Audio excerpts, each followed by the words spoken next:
우리 지난주 말씀을 한번 복기해 볼까요? 우리 지난주에는 바로 오늘 본문 바로 위의 사건, 여러분 잘 아시는 맹인, 시각장애인의 눈을 열어준 그 사건, 제가 지난주에 말씀을 드렸는데, 그 시각장애인의 눈을 뜬 그 사건 속에서 주님께서 하나의 뭔가 툴을 이렇게 쭉 이어가시죠. 그 맹인을 어떻게 하세요? 붙잡으시고 어디로 데리고 가냐면 마을 밖으로 데리고 나가십니다. 마을 밖으로 나가셔서 침을 어떻게 해요? 침을 뱉죠. 그 침을 뱉는 것은 그 사람을 조롱하는 것이 아니라 나중에 주님이 그런 침을 뱉음을, 모욕과 조롱을 주님께서 친히 당하실 것을 미리 암시하신 내용이고, 특별히 그 시대와 영적으로 깜깜해진 그 시대를 꾸짖는 행위다라고 말씀을 드렸습니다. 침을 뱉으신 후에 그에게 안수하시고 너가 무엇이 보이느냐라고 했더니 희미하게 나무 같은 것들이 보입니다. 그랬더니 주님이 어떻게 하세요? 다시 안수하시고 무엇이 보이냐 물어봤더니 이제 보입니다. 그랬더니 또 주님과 함께 대화를 나누던 중에 모든 것이 밝히 보여지는지라. 자, 세 단계가 있었어요. 처음에는 보였습니다. 그 다음에 주목하여 보였습니다. 그리고 세 번째는 모든 것이 밝히 보였습니다. 점진적으로 이 시각장애인의 눈이 떠지는 이 사건은 하나의 신앙의 눈뜨는 단계다라고 제가 지난주에 말씀을 드렸고 기억이 나실 겁니다. 네. 마치 제가 오늘 총 결론 겸 결론을 스포하자고 하면, 여러분 베드로 아시죠? 베드로가 처음부터 믿음이 좋았나요? 처음부터 예수님에게 칭찬을 받았나요? 아닙니다.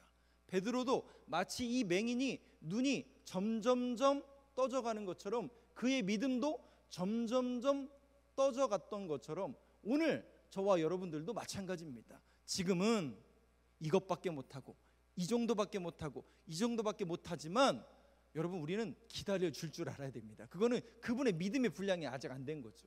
그런데 주님을 만나고 하나님의 말씀을 통해서 변화를 받고 깨달음을 얻다 보면 계속 어떻게 돼요? 신앙과 믿음의 고백이 성장하게 되어 있습니다. 왜 그런 줄 아세요? 믿음에는 능력이 있기 때문에 그렇습니다.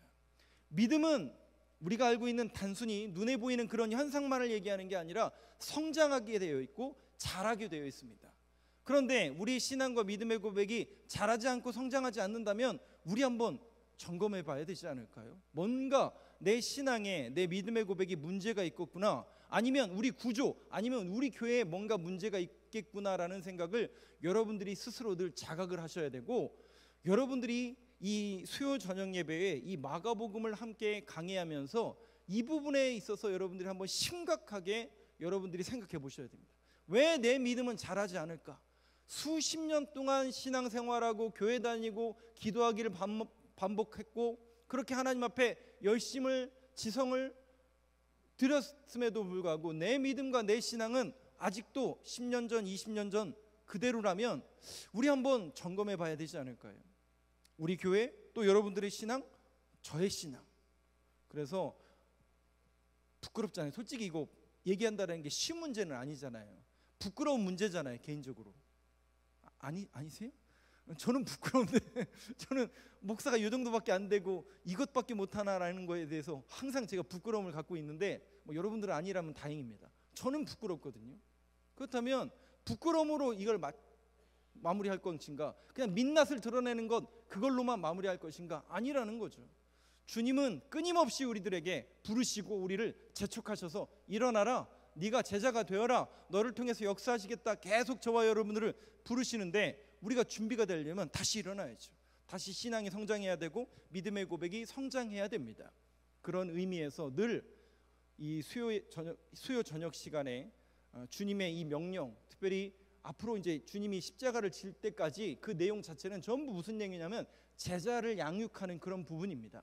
이 부분에 여러분들이 한번 여러분들의 신앙을 한번 투여해 보시고, 또 이 시대 거기까지 너무 크다고 생각하시면 우리 교회의 신앙은 어느 정도에 머무르고 있는가, 이 부분도 한번 여러분들이 점검해 봤으면 좋겠습니다. 이것은 개인의 영성에 대한 부분이기 때문에 여러분 스스로 한번 점검해 봤으면 좋겠습니다. 우리 옆에 분들하고 이렇게 얘기하고 인사하고 말씀을 시작하도록 하겠습니다. 주님의 제자가 됩시다. 한번 인사하시죠. 계속 그 얘기예요. 주님이 진짜 제자가 된다라는 게 무엇일까? 이따가도 말씀을 드리겠지만 무리가 있고요, 제자가 있습니다. 무리가 있고요, 제자가 있습니다. 여러분들은 무리십니까, 제자이십니까? 그 부분을 여러분 한번 스스로 점검해 보시기 바랍니다. 자, 지난주에 그렇게 점진적으로 맹인의 눈이 띄어졌던 그 사건은 바로 벳세다라는 곳에서 있던 사건이었습니다. 자, 오늘 본문은 어느 곳인가 한번 보여주시죠. 27절 한번 보여주시죠. 네, 오늘 본문의 배경은 어디인가? 27절 말씀 한번 저하고 같이 읽겠습니다. 시작. 예수와 제자들이 빌립보 가이사랴 여러 마을로 나가실새 길에서 제자들에게 물어 이르시되 사람들이 나를 누구라고 하느냐. 자, 주님께서 하신 이 질문, 너희는 나를 누구라 하느냐, 너무나 많이 들었고 마태복음 16장에도 있는 그 질문을 주님이 어디서 하시느냐? 마태복음과 누가복음 9장에서는 가이사랴 빌립보라고 등장을 하는데, 오늘 마가복음에서는 빌립보 가이사랴, 딴 동네가 아니라 한 동네 이름이 빌립보 가이사랴 빌립보라는 동네인데, 자, 여기가 어디쯤 되는가? 지도 한번 보여주시죠. PPT로 보여주세요. 예. 지금 이게 이제 가나안 예수님의 행적을 이렇게 한 건데, 이거는 조금 작잖아요. 저 위에 부분 갈릴리를 중심으로, 예수님이 아직 예루살렘까지 안 내려가셨기 때문에 저 위 갈릴리 지역으로 한번 지도를 하나 더 넘겨주시죠.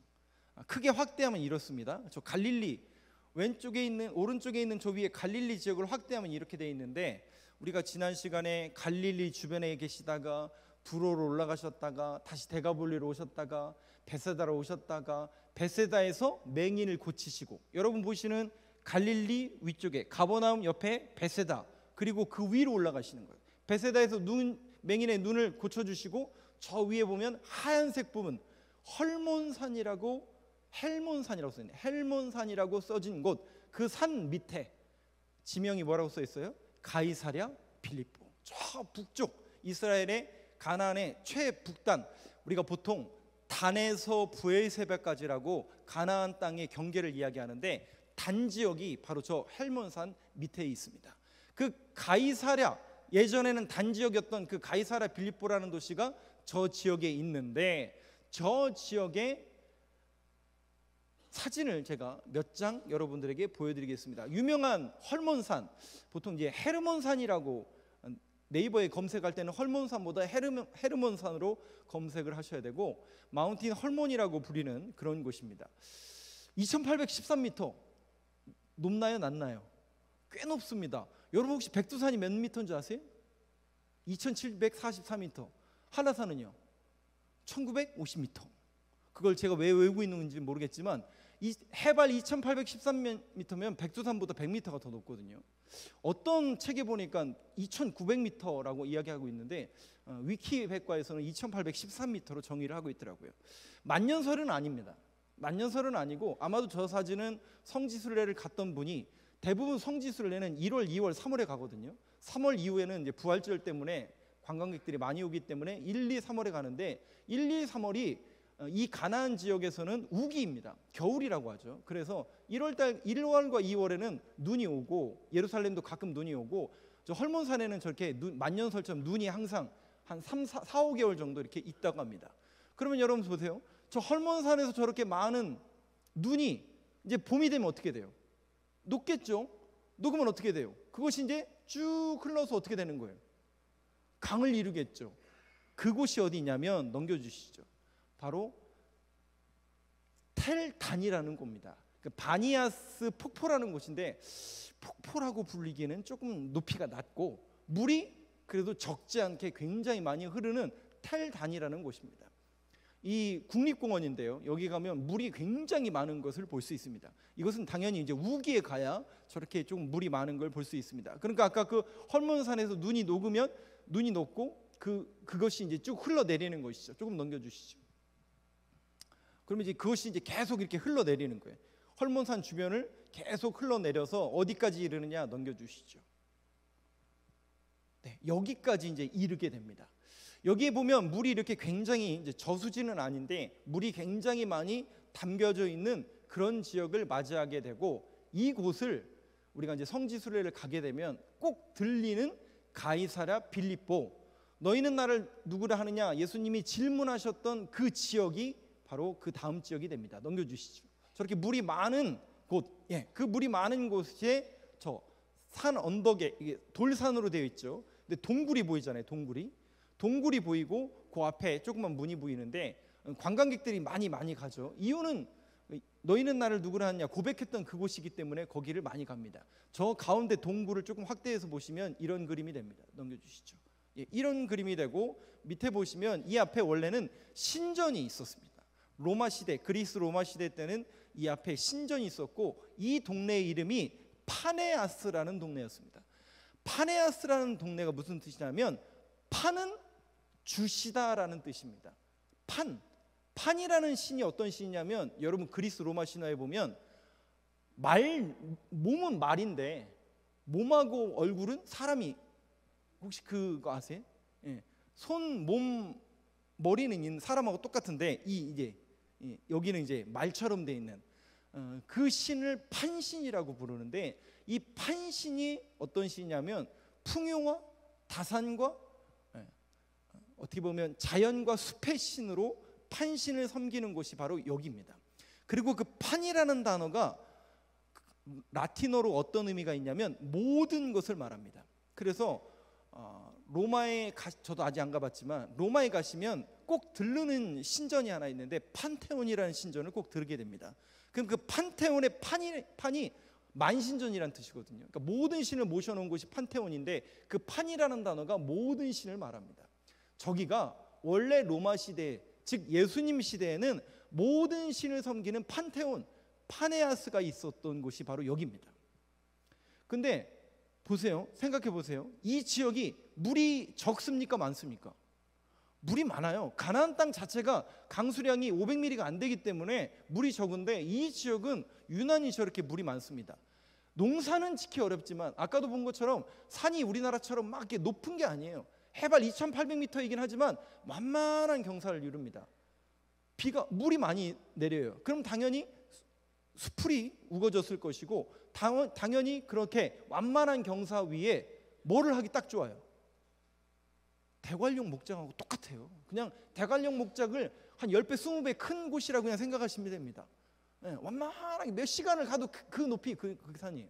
근데 가다 보면 해발 2,000m, 3,000m, 2,000m 이렇게 올라가는 거죠. 그러니 목축하기가 제일 좋은 곳이죠. 그래서 여러분 기억나세요?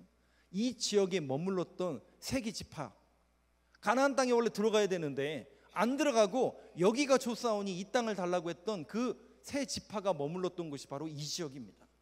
당연히 목축이 성행했고, 많은 목축으로 인해서 많은 부를 창출할 수 있었던 곳이 바로 이 지역입니다.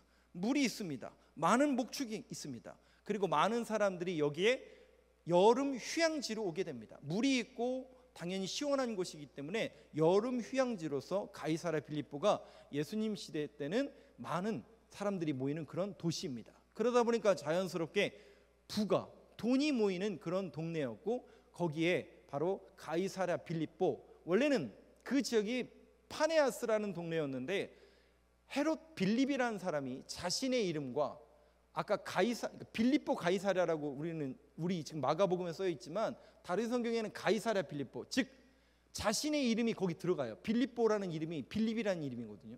그 이름이 들어가요. 근데 그 앞에 가이사랴를 붙이잖아요. 그 가이사랴는 황제라는 뜻입니다. 로마 황제에게 이 도시를 헌정합니다. 원래는 파네아스지만 로마 황제의 이름을 따서 가이사랴, 또 자기의 이름을 따서 빌립보, 가이사랴 빌립보라고 이름을 바꿉니다. 즉 로마 황제에게 이 도시를 바친다라는 의미로서 가이사랴 빌립보라는 이름으로 개명을 하게 됩니다. 그러면 여러분 한번 상식적으로 생각해 보세요. 돈이 모이는 곳이에요. 황제에게 헌정된 도시예요.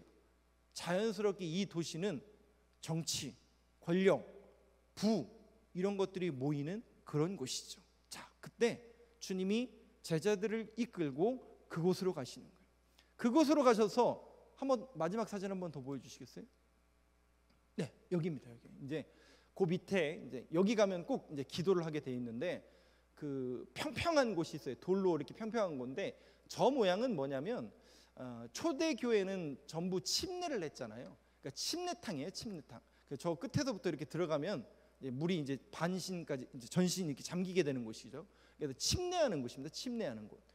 그 곳에서 바로 주는 너희는 나를 누구라 하느냐. 한 번 더 넘겨주시죠. 그 고백을 물어봤던 곳. 너희는 나를 누구라 하느냐. 주님이 이제 제자들을 불러놓고 그곳에서 너희는 나를 누구라 하느냐. 그 만신전 앞에서 부와 권력과 정치와 힘이 모이는 그 도시 앞에서 주님이 질문하고 있는 거죠. 저는 이 질문과 이 내용이 바로 이 시대와 또 신앙생활을 하는 저와 여러분들에게도 그런 동일한 질문으로 여겨지길 원하는데요. 자, 그 내용을 이제 오늘 본문을 보면서 한번 좀 세밀하게 보도록 하겠습니다. 27절까지 봤다면 28절 한번 보시죠. 너희는 나를 누구라 하냐. 주님이 이제 그곳에서 물으시는 겁니다. 그때 제자들이 이렇게 이야기합니다. 같이 읽겠습니다. 시작. 제자들이 여짜와 이르되 세례 요한이라 하고 더러는 엘리야 더러는 선지자 중에 하나이다. 말씀을 띄워놔 주세요. 마태복음에는 이제 예레미야가 이 안에 포함되죠. 세례 요한, 엘리야, 예레미야. 그러나 누가복음에는 예레미야라는 단어가 빠지고 세례 요한, 엘리야, 선지자 중에 하나. 그래서 공통적으로 이 문장에 있는 것처럼 세례 요한, 엘리야.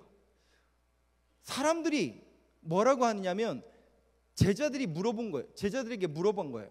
사람들이 나를 누구라 하느냐 주님께서 물으시니까 제자들이 뭐라고 하냐면 사람들이 말하기를 우리 주님을 예수님을 세례 요한 또는 엘리야라고 부릅니다. 세례 요한 또는 엘리야라고 부릅니다. 이게 어떤 의미가 있는가? 왜 엘리야라는 단어가 나오고 왜 세례 요한이 나오는가? 여러분 이 부분에 대해서 말씀을 통해서 한번 조명해 보도록 하겠습니다. 왜 엘리야일까? 말라기서를 한번 보시죠. 말라기서 넘겨주세요. 4장 5절 말씀입니다. 여러분 말라기는 구약 어디에 나오죠? 구약 어디 나와요? 맨 마지막에 나오잖아요. 맨 마지막에 나오니까 당연히 맨 마지막 하나님의 말씀이죠. 그 마지막 장의 마지막 권의 마지막 장에 이런 말씀을 하십니다. 같이 읽겠습니다. 시작. 보라 여호와의 크고 두려운 날이 이르기 전에 내가 선지자 엘리야를 너에게 보내리니. 예수님 오시기 이미 450년 전에 500여 년 전에 이 말라기 선지자를 통해서 마지막으로 구약 성경을 주시면서 말씀하신 게 뭐냐면 크고 두려운 날, 여호와의 크고 두려운 날. 이 날이 어느 날이에요? 심판의 날, 주님의 날, 메시아가 이 땅에 오시는 날을 말하는데 그 메시아가 오기 전에 누가 먼저 온다고요? 엘리야가 먼저 온다는 얘기예요. 엘리야가 먼저 온다고 분명히 말라기 선지자를 통해서 예수님 오시기 450년 전에 말씀하신 거예요. 그래서 이 사건을 여러분들이 염두에 두시고 엘리야를 먼저 보내시겠는데 마태복음 넘겨주시죠. 마태복음 11장에 보면 이렇게 등장을 합니다. 13절부터 15절 같이 한번 읽겠습니다. 시작. 모든 선지자와 율법이 예언한 것은 요한까지니 만일 너희가 즐겨 받을진대 오리라 한 엘리야가 곧 이 사람이니라. 귀 있는 자는 들을지어다. 잘 보세요. 엘리야가 바로 메시아 오기 전에 엘리야가 온다라고 했는데 그 엘리야가 누구란 얘기예요? 세례 요한이라는 얘기죠. 그러면 여러분 이거 주님이 하신 얘기거든요. 주님이 제자들에게 하신 얘기거든요. 그럼 엘리야가 세례 요한이면 예수님은 누가 된다는 얘기예요? 이해가 안 되시나요? 다시요. 그러면 이해가 안 되시면 다시 하면 되죠. 말라기를 통해서 하나님이 마지막 선지자인 말라기를 통해서 말씀하신 거예요. 주의 날 메시아가 이 땅에 오실 건데 메시아가 오기 전에 엘리야를 먼저 보내신다고 그랬어요. 근데 마태복음 11장에 보니까 13절 15절에 주님이 뭐라고 말씀하시냐면 세례 요한이 엘리야라는 거예요. 그럼 엘리야가 왔으면 그 다음에 누가 와요? 메시아가 온다는 얘기죠. 그 얘기는 지금 이 말씀하시는 당사자인 예수님 자체가 누구라는 얘기예요? 메시아로 이 땅에 오셨다라는 것을 주님이 드러내고 계신 거예요. 드러내고 계신 거예요. 그러면서 뭐라고 얘기하세요? 귀 있는 자는 들을지어다. 그 사실을 분명히 깨달으라고 주님이 말씀하고 계신 거죠. 그런데 넘겨주세요. 그때 다시 주님이 물으시는 겁니다. 그러니까 아까 제가 서두에 그 말을 꺼낸 이유가 여기에 있어요. 그 맹인이 눈이 어떻게 떠졌어요? 한 번에 떠졌어요? 점진적으로 떠졌어요? 점진적으로 떠진 것처럼 지금 이 제자들도 예수님을 따라다니지만 예수님을 제대로 고백합니까? 못합니까? 제대로 고백 못한다니까요. 똑같아요. 사람들하고 똑같다니까요. 그런데 쫓아다니고 십자가를 지고 고난을 받으시고 죽으시고 부활하시고 오순절 상령 강림 사건을 통해서 그들이 완전히 변화되는 거죠. 단계를 거친다니까요. 지금 그 과정이 이제 계속 이어지는 겁니다. 그때 주님이 이제 제자들에게 물은, 야, 사람들은 나를 엘리야 세례 요한이라고 부른다지만 그러면 너희는, 29절 한번 같이 읽겠습니다. 시작. 또 물으시되 너희는 나를 누구라 하느냐? 베드로가 대답하여 이르되 주는 그리스도시니이다 하매. 너희는 나를 누구라 하느냐? 지금 누구에게 질문하는 거예요? 제자 공동체에게 질문하는 거예요. 그 제자 공동체는 오늘날 교회 공동체이고 이 땅에 있는 주님의 이름으로 모인 그 교회 공동체에 주님께서 질문하는 겁니다. 너희는, 교회는 예수님을 누구라 고백하는가? 여러분들은 예수님을 누구로 고백하십니까? 네, 다 맞죠, 다 맞죠. 베드로가 이렇게 고백합니다. 여러분 잘 아시는 것처럼 마태복음 16장 15절 16절, 주는 그리스도시요 살아계신 하나님의 아들이십니다. 마태복음을 보면 주님께서 너무나 기뻐하시죠. 야, 너의 그 신앙 고백은 너무나 대단하다. 그런데 그 신앙 고백은 네가 한 것이 아니라 주님이 믿음을 주셔서 그렇게 한 것이다. 그래서 너에게 뭘 준다고요? 천국 열쇠를 주노니. 그렇게 하나님께서 예수님 칭찬하시는데 우리는 거기까지만 보면 이 문장을 완전히 이해를 못하죠. 베드로가 예수님의 질문에 제대로 답한 것처럼 보이나요? 제대로 못 답한 것처럼 보이나요? 제대로 답한 것처럼 보여요. 메시아로 고백하고 있어요. 주는 그리스도시요. 그리스도라는 게 무슨 뜻이라고요? 나의 구원자, 메시아라는 뜻이에요. 이스라엘 백성들은 지금도 누굴 기다리냐면 그리스도를 기다려요. 그리스도가 오셨어요, 안 오셨어요? 우리는 오셨다고 고백하는 거고 유대인들은 아직도 nothing이라고 하는 거죠. 아직도 기다리고 있다는 거죠. 근데 우리는 그분이 바로 예수님이다라고 고백하는 것, 그 차이가 있는 거죠. 그렇기 때문에 우리는 유대교와 같아질 수가 없는 거죠. 고백이 대상이 다르거든요. 고백의 대상이 다르거든요.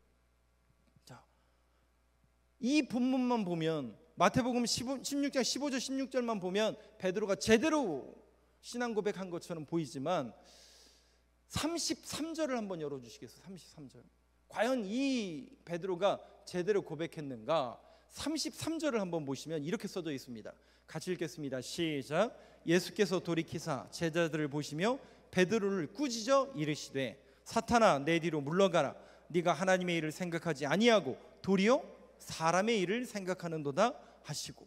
누구의 일을 생각한다고요? 사람의.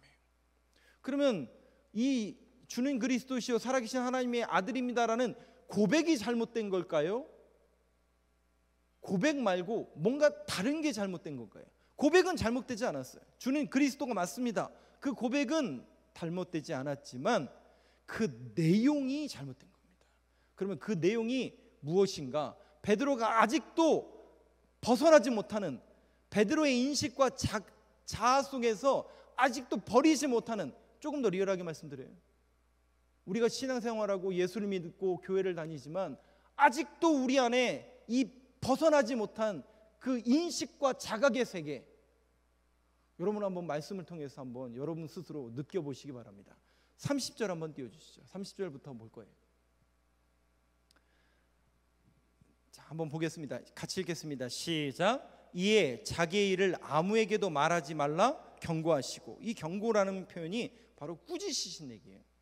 베드로를 꾸짖습니다. 오히려 그러니까 고백이 잘못된 건 아닌데 내용이 잘못됐다는 거죠. 그러면 베드로는 아직도 어떤 인식체계에 있는가? 31절 한번 보시죠. 같이 읽겠습니다. 시작. 인자가 많은 고난을 받고 장로들과 대제사장들과 서기관들에게 버림받아 죽임을 당하고 사흘 만에 살아나야 할 것을 비로소 그들에게 가르치시되. 우리가 잘 알고 있는 예수님의 고난, 인자가 이 땅에 어떤 모습으로 왔는지 섬김을 받으러 온 것이 아니라 도리어 섬기려 하고 많은 이들에게 대속물로 오셨다라는 그 고백, 우리가 늘 하고 있는 그 고백을 지금 주님이 그들에게 얘기하신 거예요. 그랬더니 베드로가 이 내용을 알아먹나요? 알아먹지 못하나요? 32절을 한번 보시죠. 같이 읽겠습니다. 시작. 드러내고 이 말씀을 하시니 베드로가 예수를 붙들고 항변하며. 자, 여기 보시면요, 예수를 붙들고 어떻게 한다고요? 항변했다고 그랬어요. 항변했다라는 원문을 보니까요, 낚아채다라고 해석하더라고요. 낚아채다. 그러니까 이런 거예요. 주님이 야, 인자는 이 땅에 많은 이들에게 대속물로 온 거다. 섬김을 받으러 온 게 아니라 섬기려 왔다.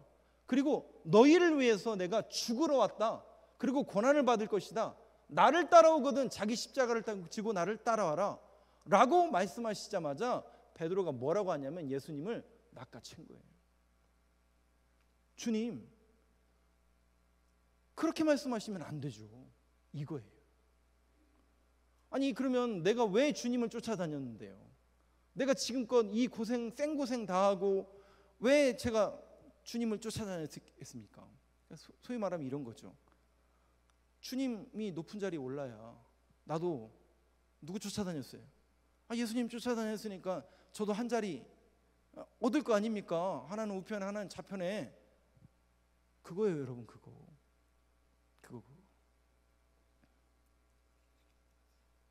그러니까 아직도 이 베드로의 인식과, 베드로는 어떤 의미라고요? 베드로만을 얘기하는 게 아닙니다. 베드로만 잘못됐구나, 베드로가 문제가 있겠구나, 아닙니다. 제자 공동체의 뭐예요? 이 사람이 대표잖아요. 그 제자 공동체가 그렇게 인식하고 있다라는 거예요. 제자 공동체는 오늘날 어디라고요? 교회라고요. 혹시 여러분들도, 저도, 혹시 목사님들, 우리 여기 조혜준 전사님이나 목사님 그렇게 생각하고 계신 건 아니시죠? 우리 스스로가 한번 이 부분에 대해서 또 심각한 게 자각해 봐야 되지 않을까요? 예수를 믿는다는 게 뭘까? 예수님을 쫓아다닌다는 게 뭘까? 교회를 다닌다는 게 뭘까? 한 자리 하려고 정말 그런 걸까요? 주님은 그렇게 명령하시지 않는데요. 주님은 오히려 섬김을 받으러 온 게 아니라 섬기려 왔다고 하는데요. 제가 내년도 목회 비전에 대해서 말씀을 드렸는데, 내년도에는 제가 이제 제자 훈련하고 그다음에 이제 성경 통독, 특별히 이제 그런 부분에서 조금 초점을 맞출 텐데, 제자 훈련을 다시 할 겁니다. 그럼 제자 훈련의 초점은 단 하나입니다. 섬김입니다. 섬김. 그래서 제자라는 거는 예수님의 수석, 예수님을 따라다니는 사람, 우리가 그런 부분에만 좀 몰두해 있는데, 제자의 본래의 의미는 섬김입니다. 섬김, 남을 섬기는 겁니다. 그래서 이것을 이제 공식적인 용어로 서번트 리더십이라고 하는데, 저는 저부터, 우리 교역자부터, 우리 목사님, 전도사님, 우리 사모, 또 우리 교육자들부터, 우리 직원 교육자들부터 우리 성도님들을 섬기는 일을 이제 할 겁니다. 그리고 제자 훈련을 하는 우리 장로님들, 우리 지도자들부터 이 섬김에 대한 이 부분에 대해서 다시 회복할 수 있는 해가 되었으면 좋겠다라는 생각을 하고 있습니다. 그래서 과연 우리가 예수 믿는다는 것, 또 신앙생활하는 속에서 제자라고 살아간다는 게 뭘까? 그 부분에 한번 염두를 해두시고, 저와 여러분이 이 섬김이라는 이 주제를 가지고 함께 제자훈련에 동참했으면 좋겠는데요. 제가 미리 이제 내년 사역에 대해서 스포를 하는 겁니다. 우리는 이 부분에 대해서 간극이 너무 큰 것 같습니다. 교회에서 직분이 있고, 교회에서 목사가 되고, 교회에서 뭔가 지도자 위치에 있으면 당연히 섬김을 받아야 되고, 뭔가를 누려야 되고, 뭔가를 해야 되고, 여기에만 몰두해 있는데, 죄송하지만 주님은 그러지 않으셨거든요. 주님은 그러지 않으셨거든요. 주님은 오히려 섬김을 받으러 온 게 아니라 도리어 섬기려 왔다고 했거든요. 아니, 주님도 섬기고 계신데 제자인 우리는 당연히, 교회인 우리는 당연히 섬겨야죠. 그것이 저와 여러분들의 고백과 삶의 패턴이 되어야 되고, 또 우리 교회의 패턴이 되어서 그 교회는 다른 건 몰라도 세상을 섬기고 교인들이 잘 섬기더라. 저는 이렇게 소문나는 교회가 되길 간절히 소망합니다. 여러분, 세상 사람들이 볼 때는 뭐 능력도 없고 힘도 없고 뭐 잘하는 것도 없고 괜찮습니다, 여러분. 그런데 정말 섬기는 것 하나 잘한다고 소문이 나면 그게 성경에 나와 있는 걸 그대로 따르는 교회 아닌가요? 그렇잖아요. 그냥 리얼하게 뭐 제가 축자연감서를 말하는 게 아니라 성경에 주님도 섬기러 왔다고 하는데 그럼 우리 교회가 섬기는 교회로 소문난다면 그게 옳은 길 아닌가요? 근데 우리의 간극은 자꾸 나부터 잘 되고 우리 교회부터 잘 되고 나부터 부흥하고 우리 교회부터 숫자가 많아지고 그런 다음에 베풀고, 과연 그게 옳은 건가? 전 틀렸다고 말씀드리는 게 아닙니다. 조금 더 성경적인 의미에서 옳은 교회가 어떤 교회인가, 우리가 신앙생활을 하면서 바른 길이 무엇인가를 한번 우리가 곰곰이 고민해 봤으면 좋겠고요. 저는 여러분들에게 계속 제시할 뿐만 아니라 저는 그렇게 걸어가려고 생각하고 있습니다.